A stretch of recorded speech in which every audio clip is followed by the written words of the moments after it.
休航空提早10分钟就要飞了。从台北到西安没有直飞航班，我是买了台北、上海的来回机票，第一日就从上海再转机到西安，这是买海南航空的单程机票。西安之后的旅行就搭高铁，一路从大西北边往东走了。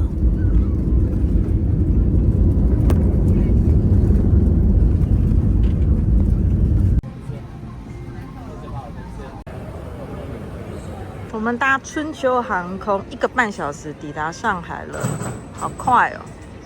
然后入关也很快，没什么人。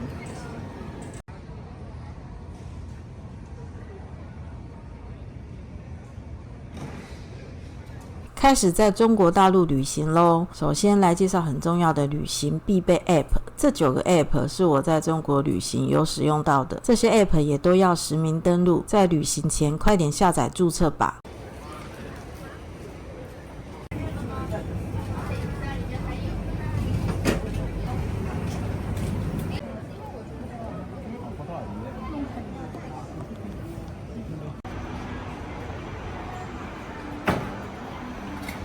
是茶餐厅吗？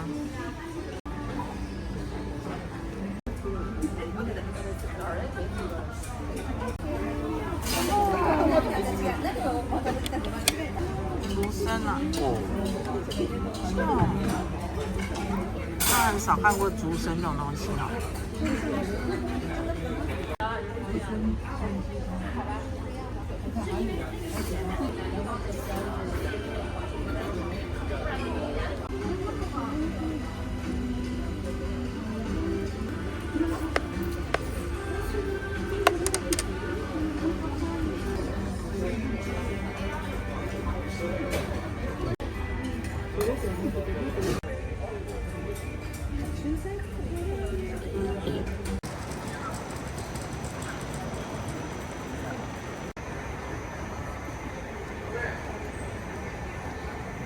搭海南航空要去西安了。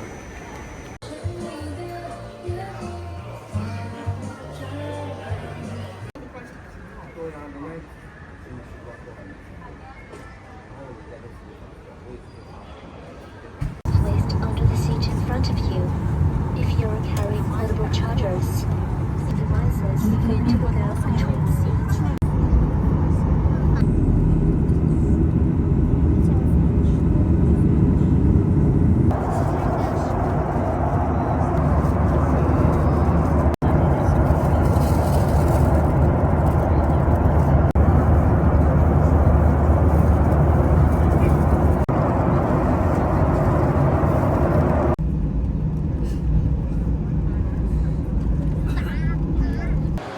今天经过了1整天的飞行，2段的航班，中间长时间的一个等待，终于来到西安了。现在是8点50分，而且一来就看到这个西安的名产肉夹馍之舞入张记。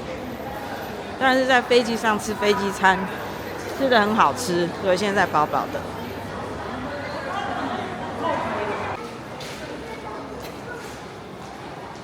Take a nap。我觉得有需要做。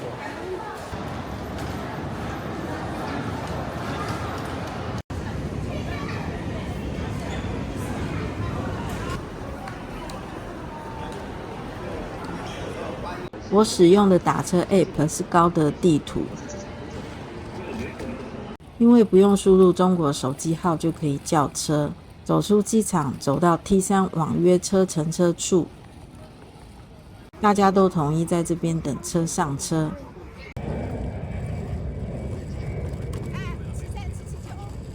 请选择正规车辆及酒店，感谢您的配合。我是机场工作人员，为了维护。空气也不错，不错。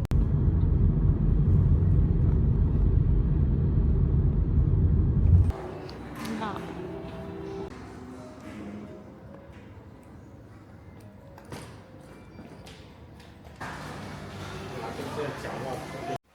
真的啊，刚刚他好像感应到那个房卡，就知道我们来了，然后就亮着说。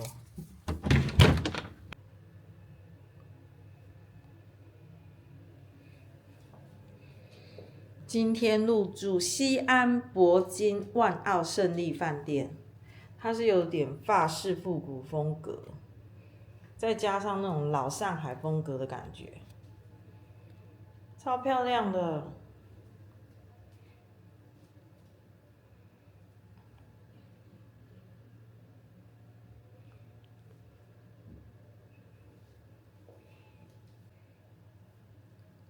墙面是这种墨绿，然后再加上乳白，亮亮晶晶的这种复古的颜色。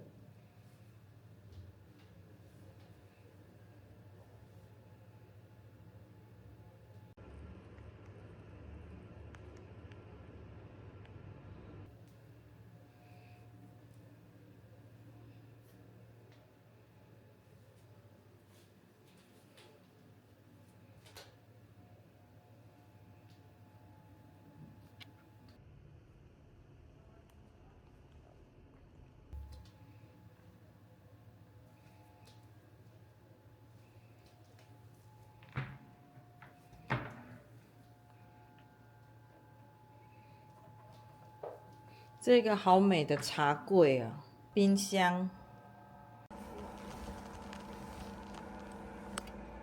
西安有名的冰峰。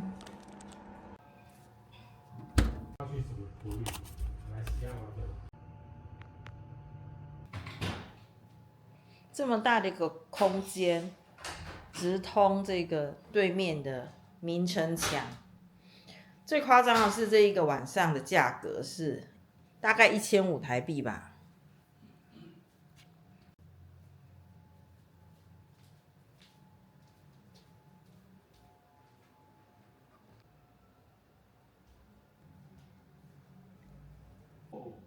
来看这个小礼物，他留下的这个可爱的小卡片，但是这个字却好丑哦，一眼望千年，一朝入长安。但是这个丑简体字实在是有点可爱。这小礼物是什么？哇，好可爱哦！这是给你的吗？对啊，这小礼物，你看，这么好，很喜欢。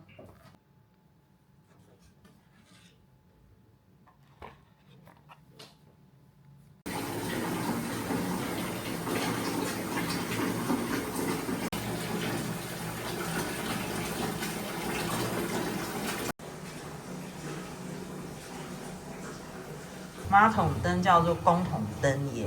我选的饭店都是这2-3年新的饭店，所以这个插头完全不用担心耶，各式各样的插座都有。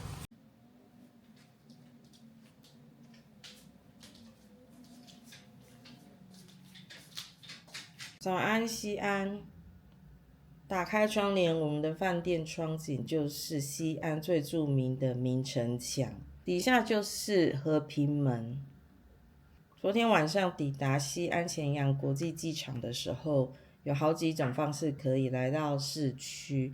第一个就是机场大巴，其实还蛮方便的，不过它的停车站主要是在钟楼附近，我们的饭店就不是太适合。我们的饭店是位在和平门的地铁站，所以搭地铁其实是挺方便的。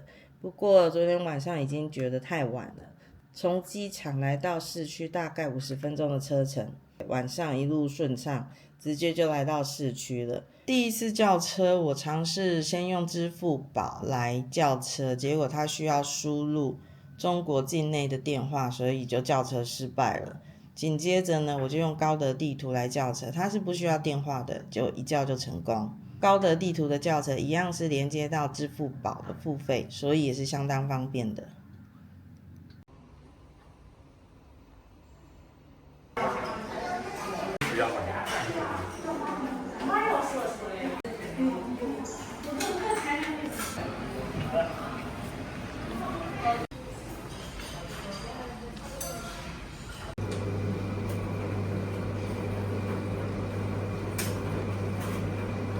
来到西安，第一天行程就是重头戏，我们直奔40公里外的兵马俑，然后傍晚到华清池看长恨歌。之后几天的行程都是在西安市区漫步。下一集我会仔细介绍这张地图，告诉大家我们在西安的行程安排。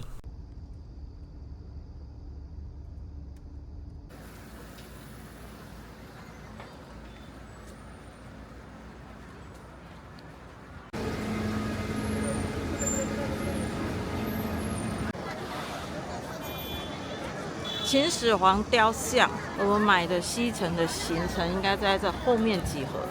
整个行程大概是需要2个半到3个小时左右的时间，所以各位合理安排好这个时间。第一区秦始皇的遗址区，我们雕像左手边，我会带领各位走进去的。购买兵马俑的门票可以直接在微信公众号，要价是120元，包含兵马俑1、2、3号坑跟立山园，但是需要中国的手机门号。后来我是看西城的行程，它多18元就有导览，所以我就买这个了，也是需要中国的手机门号，不过我就乱填饭店的门号也是 OK 的。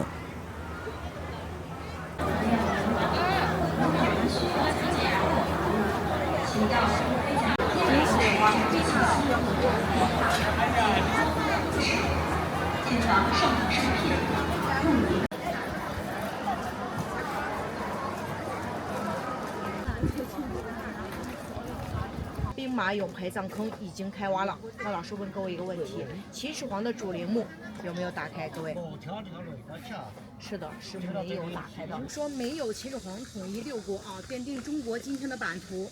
那么大家从你们家乡来到我们这边旅游，第一件事要干嘛呢？先办理护照，办理签证。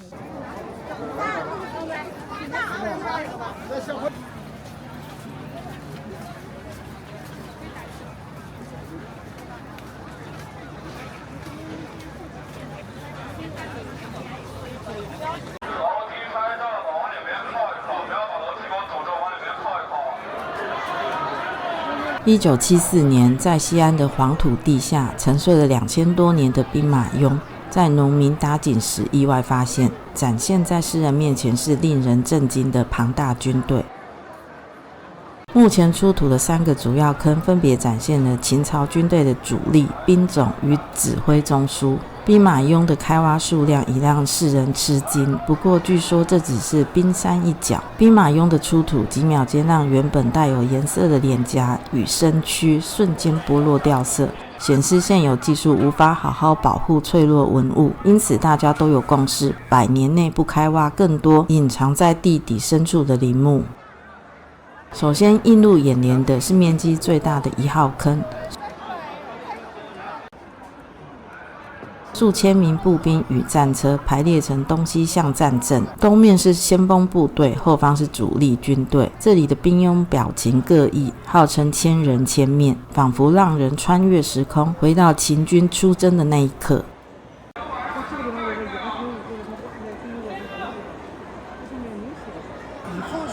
以后是就是说泥土啊什么东西进去，它变成板柱了。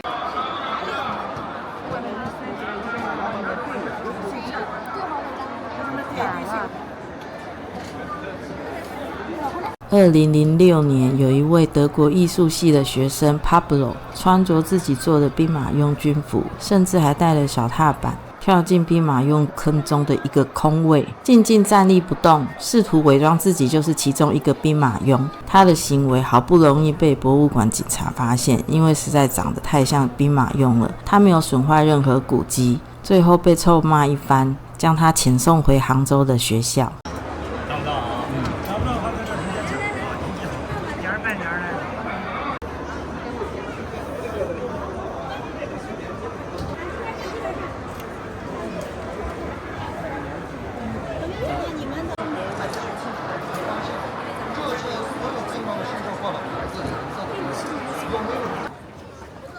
2号坑。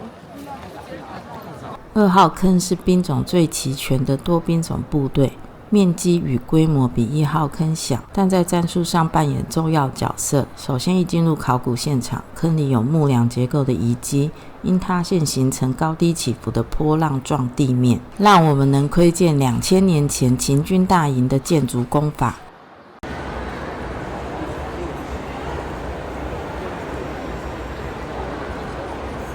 2号坑能看到不同身份与姿态的兵俑，中级军力俑负责指挥小型部队，神情严肃。高级军力俑又称为将军俑，身披华丽盔甲，前胸后背有8朵花结，身形高大，双手交握于腰前。可爱的是还翘起右手的食指，这可能是在战场中指挥笔画的姿势，神情不怒而威。导游说，这尊兵马俑长得非常魁梧，是很经典陕西大汉的样子。立射俑双脚稳健，随时准备发箭的样子。会射俑太可怕了。跪射俑一膝着地，瞄准更稳，这是兵马俑中保存最完整的经典形象，好像也是最受欢迎的一尊兵马俑。展示柜前人潮汹涌啊！2号俑有许多兵俑保存状态较好，兵俑的神态和细节非常值得细细品味。进去倒出来是什么东西啊？对呀，他们倒出来之后，看是女人就摔，就扔在那个洞口了啊。4号坑没开挖。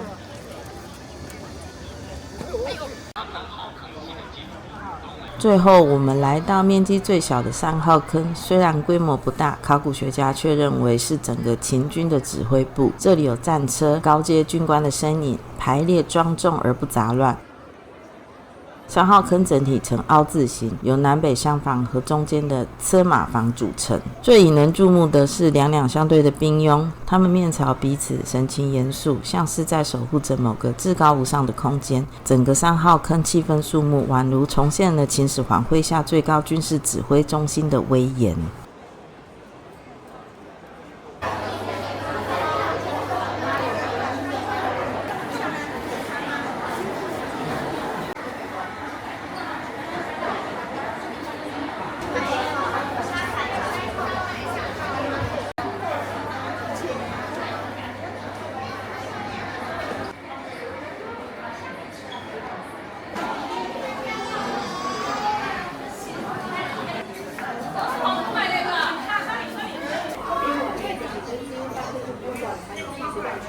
要那个豆儿的好，然后他俩免费认领了一个豆儿，100块钱一颗，就这么高，差不多。下面是什么？没有需要的可以。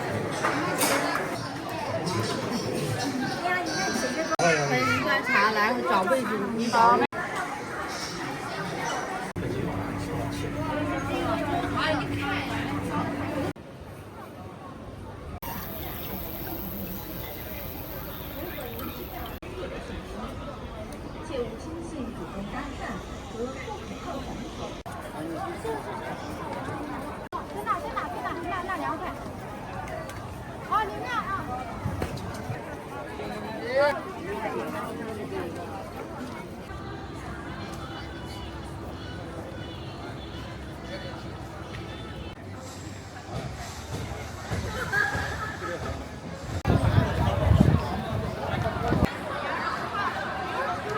真的好夸张，热闹。但是好像很多店也都蛮好吃的感觉。125，那边的还常温。知道真的来。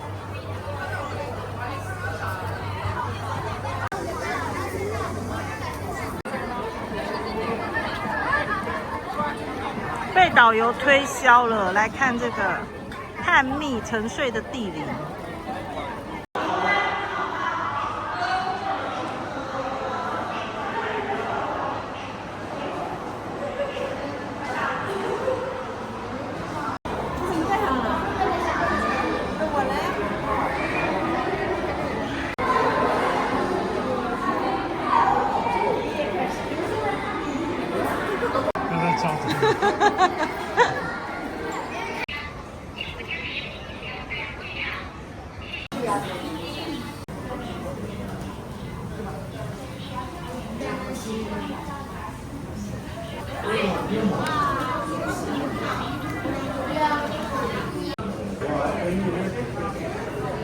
优质的肉夹馍，帮我们切半了。毕竟我们食量小，这么大一个。这大蒜好胖。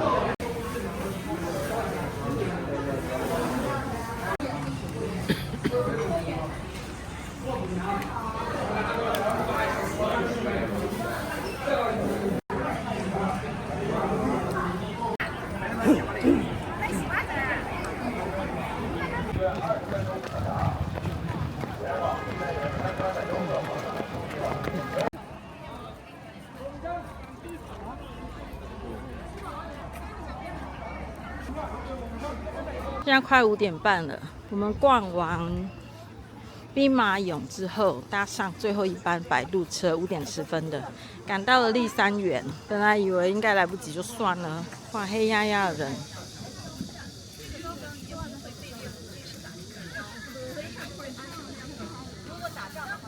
好了，吃了吧，起来吧，人家别人要开过来。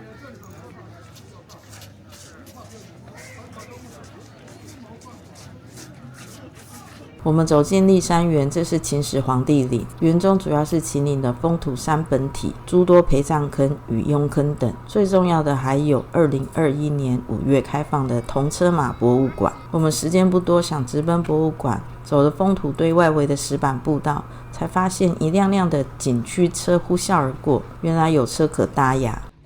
我们都不知道有游园车，走了这么长的路。无论如何，我们还是来到了耗资2亿人民币，只为放2辆铜车的铜车马博物馆。博物馆采用地下建筑设计，屋顶用大草皮绿化，从地面快看不到建筑物的存在，将展品融入环境之中。而且铜车马出土坑仅有240公尺，实现了珍贵文物在原址展出的目标。1978年，考古队在陵园西侧发现了2辆大型铜车马，在铜车马博物馆建好之前，是与兵马俑一起展出。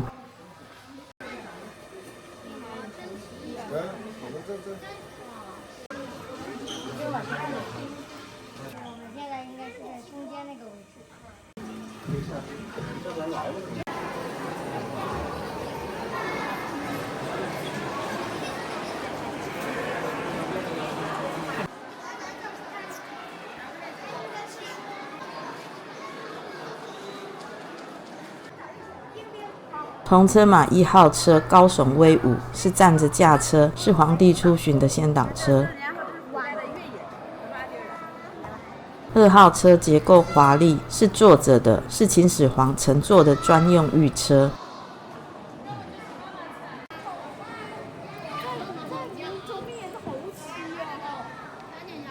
这些车马用青铜打造，配以黄金与白银装饰，结构精巧，细节繁复，被誉为青铜之冠。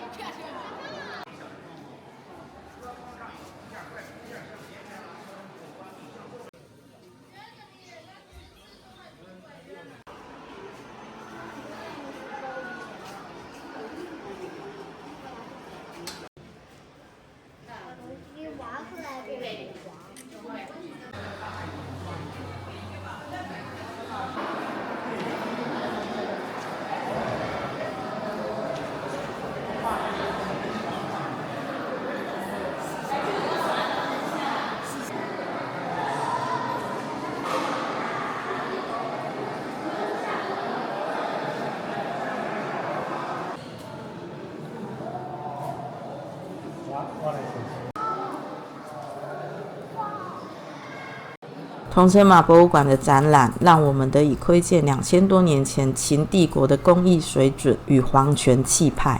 这就是我们刚刚来的。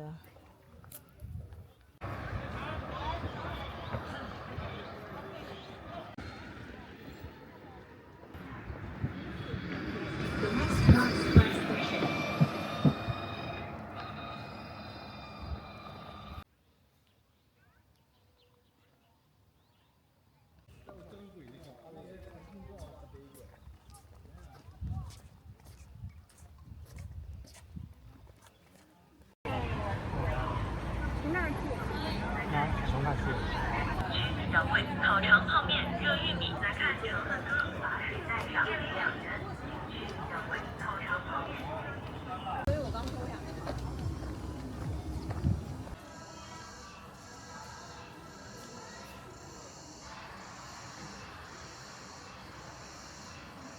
还记忆吗？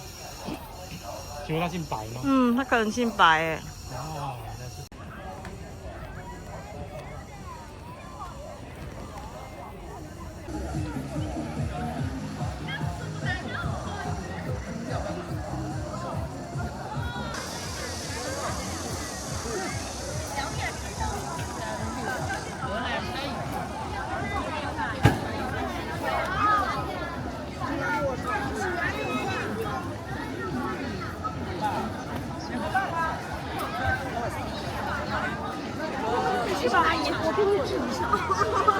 换票，一个人把所有的身份证拿上去窗口换票。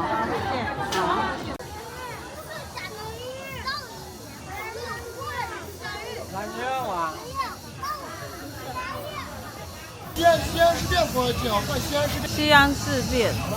咱西安事变哪叫呢？这个通道进去找携程蓝色马甲去休息区喝茶休息。好，谢谢。喝茶休息了。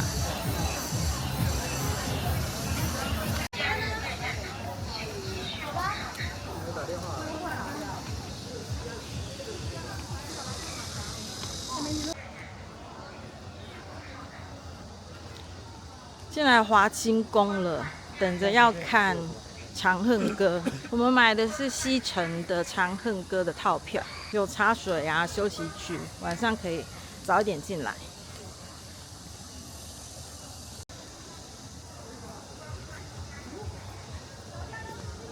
前方左转上2楼。谢谢。陈志。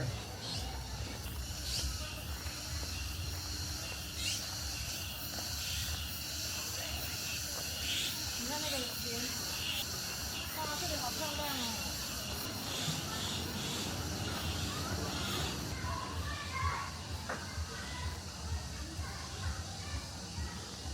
你看那里有梁贵妃。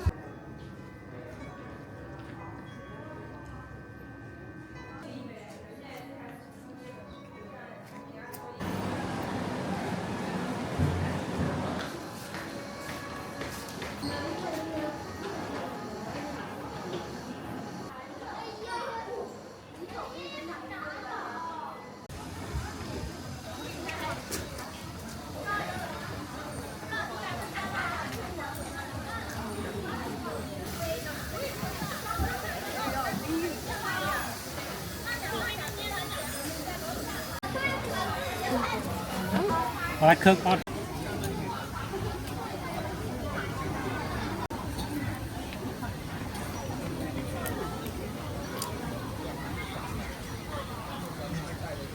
葡萄。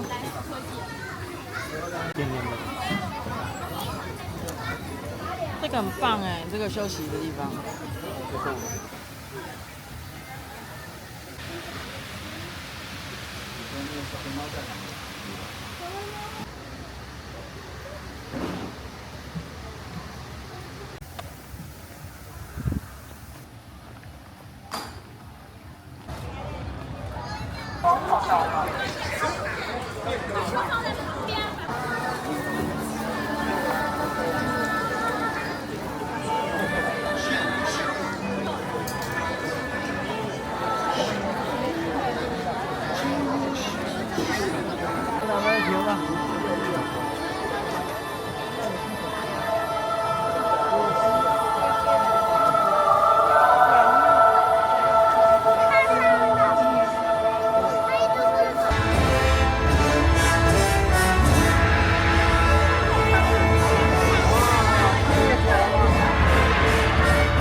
醉台下，它飘飘欲仙，格外妖娆。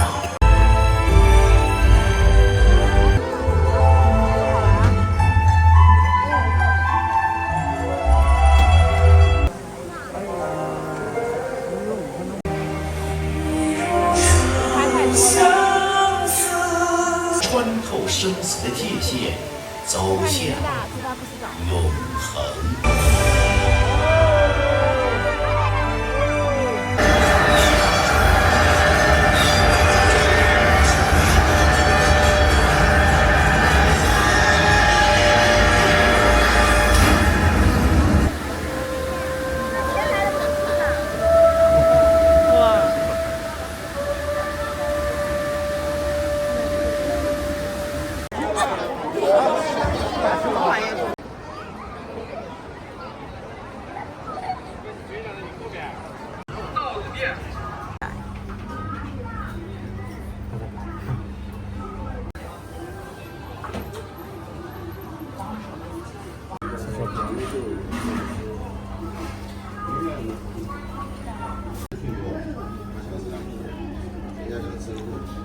虽然台湾也是非常多的清炖羊肉，但是这个真的非常好吃，超嫩的，然后完全没有腥味，汤超级清甜的。